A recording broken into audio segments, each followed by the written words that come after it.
Hello everyone, my self Saurabh Pratap Singh. आज की इस वीडियो में हम लोग बात करने वाले हैं लॉ ऑफ मल्टीपल प्रोपोर्शन की। एक ऐसा लॉ है जो ज़्यादातर लोगों को कंफ्यूज करता है।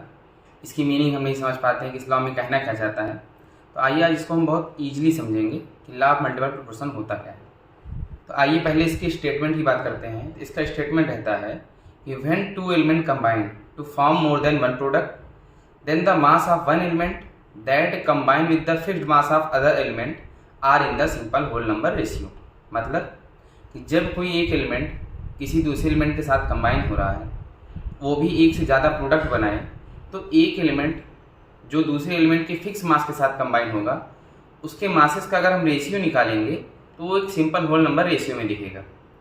तो यहाँ पे हम लोग लेने वाले हैं एग्जाम्पल के तौर पे नाइट्रोजन के ऑक्साइड्स का एग्जाम्पल लेंगे और देखते हैं क्या ये लॉ वहाँ पे अप्लाई होता है कि नहीं होता है। तो देखिए, हम यहाँ पे कुछ प्रोडक्ट्स लिखेंगे जो कि नाइट्रोजन और ऑक्सीजन के कॉम्बिनेशन से बनते हैं, जैसे NO2, N2O3, N2O4। तो ये तीन एग्जाम्पल हम ले रहे हैं, NO2, N2O3 एंड N2O4। यहाँ पे अगर हम मास देखें, mass of nitrogen, mass of oxygen, ये लेते हैं। तो मास ऑफ नाइट्रोजन कितना होगा? एक नाइट्रोजन इन्वॉल्व है तो इसका 14 ग्राम, दो ऑक्सीजन इन्वॉल्व है तो एक ऑक्सीजन का 16 होता है, तो दो का कितना हो जाएगा? 32। यहाँ पे देखते हैं दो नाइट्रोजन इन्वॉल्व है तो 28, तीन ऑक्सीजन इन्वॉल्व है तो कितना हो जाएगा? 48। यहाँ पे देखते हैं तो दो नाइट्रोजन इन्वॉल्व है तो इसलिए 28, और यहाँ पर अगर हम देखते हैं तो कितने हो जाते हैं? 64। यहाँ पे हम क्या देख रहे हैं कि 14 ग्राम नाइट्रोजन के साथ 32 ग्राम ऑक्सीजन, 28 ग्राम नाइट्रोजन के साथ 48 ग्राम ऑक्सीजन लगा, और यहाँ पर 28 ग्राम नाइट्रोजन के साथ 64 ग्राम ऑक्सीजन लगा। तो ये हो गया इनका मास जो एक्चुअल इनके फार्मूले में प्रेजेंट है। अब हम करेंगे यहाँ पर क्या कि किसी एक का मास हम फिक्स करने वाले हैं। जैसे हम नाइट्रोजन का मान लीजिए मास फिक्स करते हैं, तो फिक्स कर लेते हैं किसका? नाइट्रोजन का मास। नाइट्रोजन का मास अगर फिक्स करें तो हम 14 ग्राम लेके चलते हैं। ये 14 है तो 14 ही रहेगा।